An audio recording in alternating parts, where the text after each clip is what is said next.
Hey there, everybody. Good Sunday morning to you. I hope that you all are having a fantastic weekend. I've got 2 new books to go into the shop today.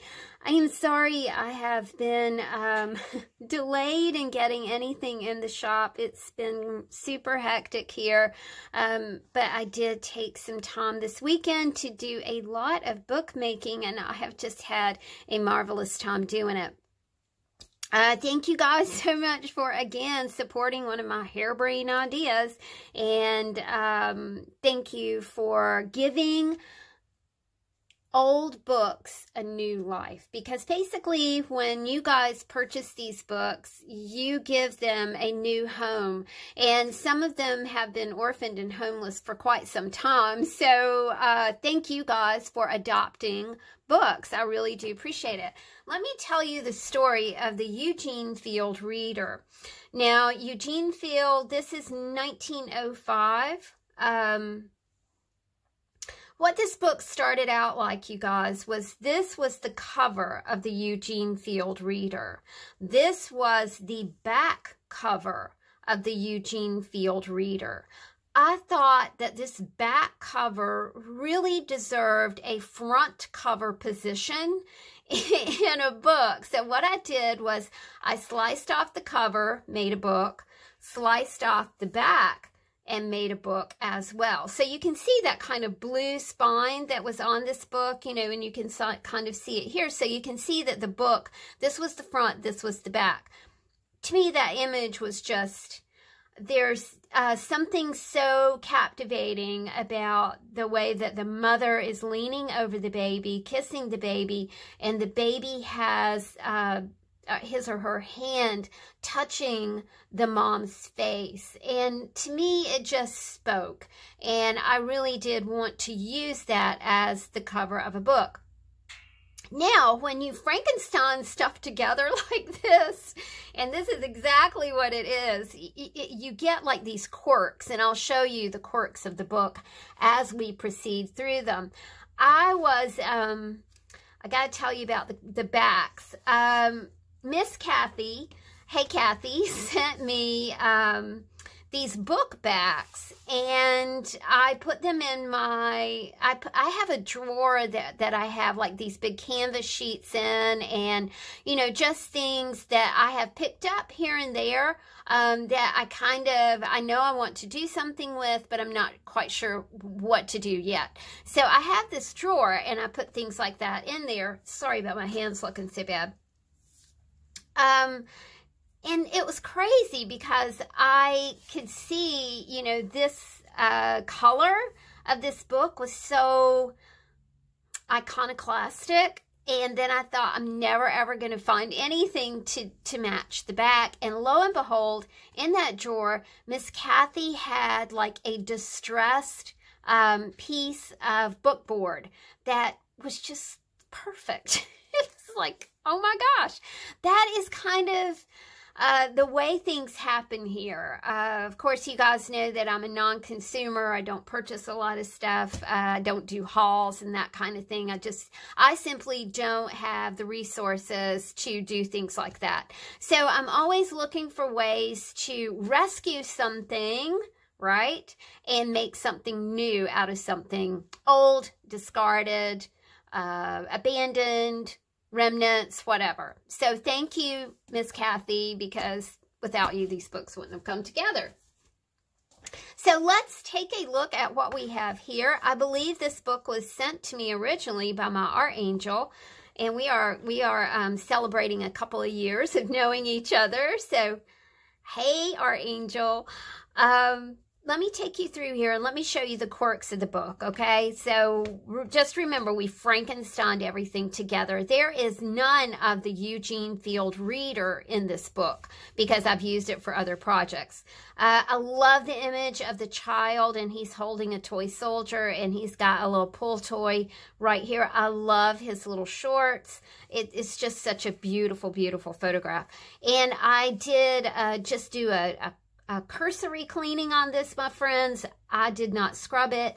It has a lot of wear. This was a well-worn book. This says, to William from Daddy. January 18th, 1921. Now, first quirk, you kind of have to adjust these ring binders to get a proper flip, okay? So I'll just kind of show you. This is Hardy Boys, 1955. This is Poems of Today. I'm not sure what year that was. This book has, hold on a second, I've got my burn book over here. This thing has become indispensable. Highly recommend a burn book. Thank you, Bree from Documented Journey. Let's see, Eugene Field Reader. It's 5 1/4, I think. Hold on just a second. Let's measure the cover because I'm not quite sure that's right. Okay, so it's 5 3/4 by 7 3/4. So rather, you know, big book. So let's see, we've got 40 pages in this book, front and back, and some pages are double pages, and I'll show you those. So this is like a double page. Really, it's like a 1, 2, 3, 4 page spread. But this is Hardy Boys, 1955. When we flip, a lot of times, you guys, you'll see like I have a little, I lay out these books and I sometimes number them. So you'll have a number down here sometimes, but just, that's a maker's mark. Okay, we'll just call it that. This is 1978 Farmer's Almanac here. Now, there we go. You know, we have a little flip issue, but it's the nesting of the book. The book just hasn't quite nested together yet. And that's what happens because, like I said, I mean, all of these are completely disparate papers, just random papers. Nothing went with anything. But we made it into something that is cool and unique. There's not ever going to be anything like it, right? So that's what's fun about these books. We've got a tuck spot right here for you. I do not have my tuck spot finder. Let me see if I can find. Okay, this might work. There's a tuck spot here, belly band tuck spot here, and there's like a secret little tuck spot right here, right where that little butterfly is. So you can put some secrets in there if you want. Another super cool thing about these books is that you can take the pages out and do different things with them. This is the was that 1905 Shakespeare? I can't remember if it was 1905 or not. But it's the Shakespeare book that we've been working with, Fairy Tales from Shakespeare. We've got another tuck spot right here for you. We had 2 cookbooks we worked with. We worked with a 1924 and a 1929 cookbook. This is 1851, the Congressional Report on Agriculture. There is a tuck spot here, belly band arrangement right here. Got some fabric right here. 1851 ledger sheet right here. You know, a lot of these are collaged. Got a belly band right here. A belly band right here. This is Dombey and Sons, which I had never heard of that Charles Dickens book before, but I thought it was, I love the illustrations. And of course I love the language. So I always try and leave a good deal of the text that we're working with evident in these books. This is a little Lucy, and she's been arranged as a little tuck spot right here. I am making little Lucy's today, you guys. If you don't know what a little Lucy is, that's what it is. I know that we have some new viewers, hey y'all, and new subscribers, hey y'all. And so that's what that is right there. That's a loose leaf Lucy, and I'll show you different ways to use them. A mini Lucy, not a full-size loose leaf Lucy. 1978 Farmer's Almanac. We had a 1924, 1929 cookbooks that we were working with here. More from Shakespeare. You'll notice the difference in the papers. To me, that's just such a, you know, that sweet, tangible difference in the papers and the time periods and things like that. I love this illustration, you guys. It's Bright Spots for Wartime Meals, 66 ration-wise recipes. Amazing. While the Clock Ticked, Hardy Boys. We've got another little Lucy right here that works as as a little belly band right there. Another Maker's Mark. Sorry, as we're going through here, I'm erasing. This is the 1977 issue of We Help Mommy. The illustrations are Eloise Wilkins. I just love it. I love it. And the original book, the cover was so battered on that book that I just couldn't save it. I couldn't save the book, but I did save all the insides. We've got tuck spots here. This is from the 1880 ledger. It was from a fertilizer company, so I thought that was super cool. Of course, you'll see these triple pages, double pages that I've just sewn. It's almost like a, you know, a tip-in if you're a journalist, but I tipped in using my sewing machine. So we got 1851 here. We got 1880 here. Another double page here. I love this home canning. Now there's the quirk. You know, it just kind of hangs up sometimes on these binder rings, and I've kind of sat here for a couple hours actually, and you know, kind of looked at everything, and nothing is wrong. It's just like sometimes they're just going to stick there, which, you know, I'm pretty sure that people who do this get some sticking sometimes, but sometimes I get a little too picky about stuff. But I always want to explain my books to you. You know, I know that, you know, if I can kind of explain that we have a little bit of sticking. Okay, guys, this is new subscribers. This is a Lil Lucy. She is about a 5-inch Lil Lucy, right? Not that far, about 4-inch Lil Lucy.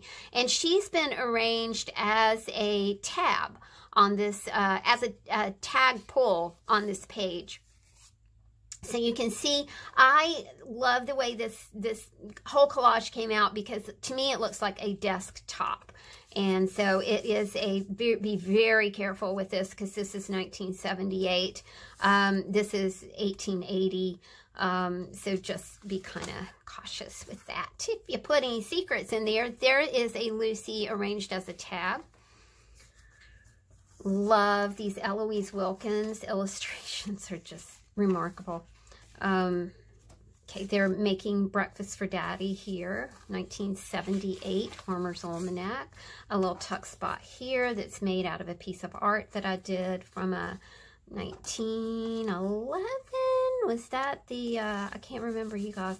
1911, Courtship of Miles Standish. I think it might have been a little earlier than that. This is a little tuck spot with some Alice in Wonderland on it.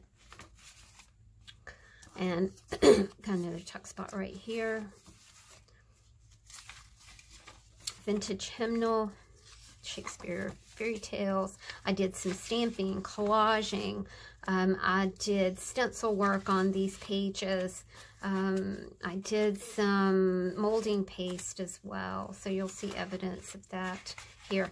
I want to show you guys this. Obviously an orange crayon got stuck in this Dick and Jane reader at some point, because you can see the orange crayon right there. Oh, love it. I think it's so fun. This has been arranged as a belly band. It's got a little Lucy right here on it. And we are almost to the end of this book. I'm sorry that took so long. I'm going to erase this Maker's Mark. But these books are, to me, historical, and so I just do like to take a little bit of time. Let's see if we can speed up through this one. This is Mommy and Baby. It's 5 3/4 by 7 3/4. She has 35 double pages. Some of these pages are double pages. Some of them are triple pages. So we start out with a pocket right here. Again, we've got a little hang issue, but sometimes if you just kind of offset those, then this is from a I think it's 1930 cookbook, and we've got a little tuck spot arranged right here for you. This is the actual We Help Mommy frontispiece. We can see that it is in the 11th printing, 1977, and we see that Eloise Wilkins is mentioned right here. This is an old hymnal page that I have collaged. another, I think, I tell you guys, the Courtship of Miles Standish had the just incredible paper. It is such a heavy-duty, hefty paper. So take this out and play with it. You know, paint on it or do something fun like that. Vintage Valentine for you. More painted, collaged. Just did all kinds of treatments on these. A little Lucy arranged as a tuck spot right here. More from Fairy Tales from Shakespeare, which I think was 1905. I need to like get a little book and mark, you know, what years these were. Got a little tuck spot right here. Miss W, I dig these. Thank you. They are fun. And I also arranged some of my DIY buttons in these, and they made kind of cool like tab pulls. So, you know, nice just to be able to repurpose, reuse. This is Miranda. I think that is from The Tempest. More from We Help Mommy.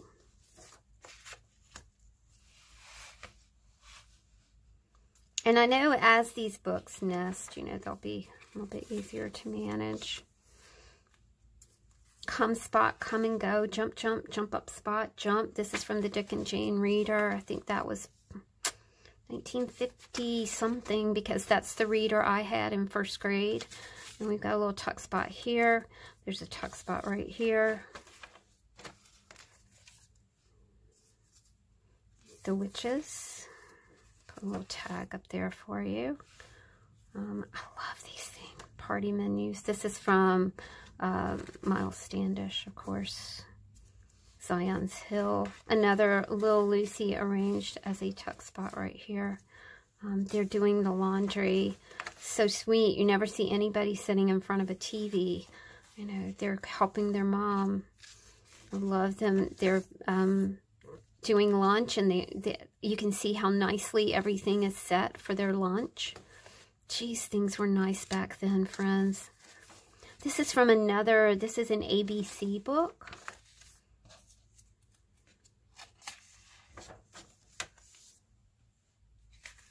Another tab, Little Lucy, that's arranged as a tab up there.